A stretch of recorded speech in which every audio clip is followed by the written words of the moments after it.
দুর্গাপুজো কালী পুজো সব কিছু তো পার হয়ে গেছে, আর আজকে হলো ছট পুজো। আর বনগাঁতে তো সেভাবে ছট পুজো হয় না, মানে দুর্গাপুজোর মতো অত বড় করে ছট পুজো হয় না, তো সেই জন্য লাইটিং শোটাও সেরকমভাবে তোমরা দেখতে পাবে না। তো আজকে সন্ধ্যাবেলা আমি বনগাঁতে চলে এসেছি। বনগাঁতে পুজো পার্বণ বাদে বাকি অন্যান্য দিনগুলোতে বনগাঁতে যেই সমস্ত লাইটিং থাকে, কোথায় কোথায় কেমন লাইটিং থাকে, সেই সব লাইটিংগুলোই আজকে আমি তোমাদেরকে দেখাবো। Hi guys, welcome back to my channel. কেমন আছো তোমরা? আশা করি তোমরা সকলে ভালো আছো, আর আমিও তো অনেক ভালো আছি। আর এখন আছি আমরা বনগাঁতে, আর আজকে আমরা অনেকে একসাথে রয়েছি, সবাই সামনে চলে গিয়েছে আর আমরা পেছনে দুজনে এখন ইন্ট্রো দিচ্ছি। আর আজকে আমরা এই যে সন্ধ্যাবেলা বনগাঁতে চারিদিকটা ঘুরে বেড়াবো, আর হ্যাঁ পার্কেও যাবো আজকে। আর চারিদিকটা কত সুন্দর লাইটিং, সেই লাইটিংগুলো তোমাদেরকে দেখাবো। তো চলো আস্তে আস্তে আমরা যাই, আর তোমরা সব লাইটিংগুলো দেখতে থাকো। আর আশা করি আজকের ভিডিওটা তোমাদের খুবই ভালো লাগবে। গাইস, তোমরা কি আমাদেরকে দেখতে পাচ্ছ? না, আরেকজন ভূত রয়েছে আমার সাথে, আমরা কিন্তু তোমাদের দেখতে পাচ্ছি। আজকে আমরা বনগাঁ লাইট দেখার চক্করে আমরা কোথায় আছি সেটা তো বলবি। আচ্ছা, বনগাঁ সোনালী মাঠে রয়েছে। তো এখানে পুরো অন্ধকার, মানে ভুতুরে একটা ক্লাবের মধ্যে আছি আমরা। পুরো মাঠটা ফাঁকা, আর চারিদিকটা দেখতে পাচ্ছ কেমনটা লাইটিং একদমই নেই। মানে আমাকে বললো যে বনগাঁতে লাইট, মানে কোথায় কোথায় ভালো লাইটিং আছে সেগুলো দেখতে নিয়ে যাবে। আরে এখান থেকে যাওয়া যায়, তুই কিছু জানিস না, আমি নিয়ে যাচ্ছি, চ আমি আছি তো। আর ওদিকে ওরা আবার গল্প করতে বসে গেছে, মানে ওরা একটু টায়ার্ড হয়ে গিয়েছে, সেই জন্য ওরা ওখানে দাঁড়িয়ে দাঁড়িয়ে গল্প করছে, আর আমরা এদিকে এসে তোমাদের সাথে গল্প করছি। আসলে কন্টেন্ট বের করার জন্য এখানে ভিডিওটা শুরু করেছে, আর কিছু না। এখান থেকে আমরা যাচ্ছিলাম আর ও দাঁড়িয়ে ভিডিওটা শুরু করলো, আর কিছুই না। তো ঠিক আছে, আমরা এখন আর বেশিক্ষণ এখানে দাঁড়াবো না, তো আমরা ওদিকটাতে যাবো। তো চলো যাওয়া যাক আস্তে আস্তে। সোনালী মাঠ থেকে হাঁটতে হাঁটতে মেন রোডে চলে এসেছি, আর মেন রোডে এসেই দেখতে পাচ্ছ চারিদিকে লোকজন, গাড়ি ঘোড়ার জ্যাম। আর রোডের ওপারেই রয়েছে নীলদর্পণ। নীলদর্পণের সামনেই রয়েছে রবীন্দ্রনাথের মূর্তি, আর তার সামনে রয়েছে ইন্ডিয়ান ন্যাশনাল ফ্ল্যাগ। আর এর চারিদিকে যে লাইটিংগুলো দেখতে পাচ্ছ, সেই লাইটিংগুলো কিন্তু তোমরা বছরের যে কোনো দিনই যদি বনগাঁতে আসো সেগুলো দেখতে পাবে। ইনফ্যাক্ট শুধুমাত্র এই লাইটিংগুলোই নয়, আজকের ভিডিওটাতে আমি যেই জায়গাগুলো লাইটিংগুলো দেখাচ্ছি তোমাদের, সেই লাইটিংগুলো কিন্তু সারা বছরই দেখতে পাওয়া যায়।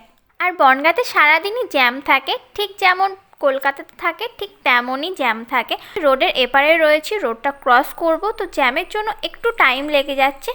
আর এখান থেকেই দেখতে পাচ্ছি নীলদর্পণের দুই সাইডে ফোয়ারা রয়েছে। আমার তো বেশ ভালো লাগছে, আর তোমাদের কেমন লাগছে সেটা কিন্তু অবশ্যই কমেন্টে জানাবে। আর ফাইনালি রোডটা ক্রস করে চলে এসেছি, আর এদিকটাতে ফোয়ারা রয়েছে, আর আমিও চলে গেলাম একটু ফোয়ারার সাইডে থেকে সামনের দিকে যাচ্ছি। আর এরা দেখতে পাচ্ছ কালী পুজোর বিসর্জন ছিল আজকে, তো এরা বিসর্জন দিয়ে ফিরছে, খুব ডান্স করছিল। বাট এটা কি হয়ে গেল, আমাদেরকে দেখে এরা ডান্স থামিয়ে দিল। তো যাই হোক, কোনো ব্যাপার নয়। ওখান থেকে হাঁটতে হাঁটতে চলে এসেছি থানার সামনে, আর এখানে এসেই দেখতে পাচ্ছি যে ছট পুজো হচ্ছে, তো লোকজন ভালোই আছে। তো আস্তে আস্তে ভেতরের দিকে যাই, আর প্যান্ডেল আর প্রতিমাটাও একটু দেখে নিই।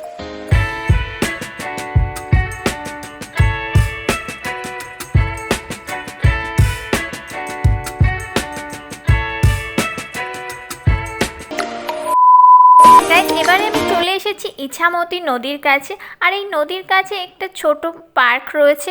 আর এই পার্কের ভিডিওটা আমি তোমাদেরকে আগেই দিয়েছি, যারা এখনও ওই ভিডিওটা দেখোনি তাদের জন্য আমি এই ভিডিওর ডেসক্রিপশন বক্সে ওই ভিডিওর লিঙ্কটা দিয়ে দেবো, তোমরা ওখান থেকে দেখে নেবে।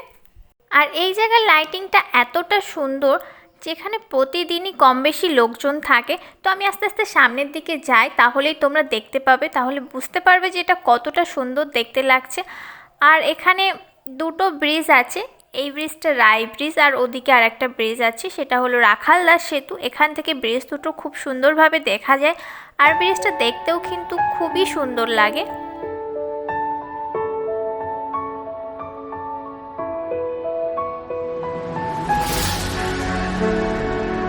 ইছামতি নদীর পাশে দুটো ছোট পার্ক রয়েছে, আর আমি যেই পার্কটাতে দাঁড়িয়ে আছি সেই পার্কটার নাম ভগিনী নিবেদিতা পার্ক।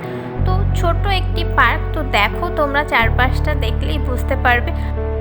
এখান থেকে বেরিয়ে আমি তোমাদেরকে ব্রিজের ওপরে গিয়ে নদীটাকে আবার দেখাবো। তো তোমরা দেখলেই বুঝতে পারবে যে জলের ওপর যে লাইটিংগুলো করা হয়েছে সেই লাইটগুলো কতটা সুন্দর দেখতে লাগছে।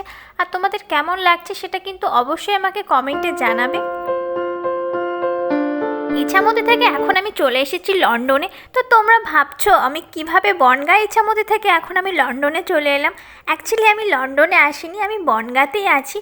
তো এই যে সামনে দেখতে পাচ্ছ ক্লক টাওয়ার, যেটা লন্ডনে আছে। তো সেই ক্লক টাওয়ারটাই কিন্তু আমাদের বনগাঁ মতিগঞ্জে তৈরি করা হয়েছে। তো আজকে এই ভিডিওটা যদি তোমাদের একটু ভালো লেগে থাকে তাহলে ভিডিওটাতে একটি লাইক, কমেন্ট ও অনেক অনেক শেয়ার করবে। আর যারা এখনও আমার চ্যানেলটাকে সাবস্ক্রাইব করোনি তারা অবশ্যই চ্যানেলটাকে সাবস্ক্রাইব করবে। এর মতো ভিডিওটা এইটুকুই, দেখা হচ্ছে নেক্সট ব্লগে।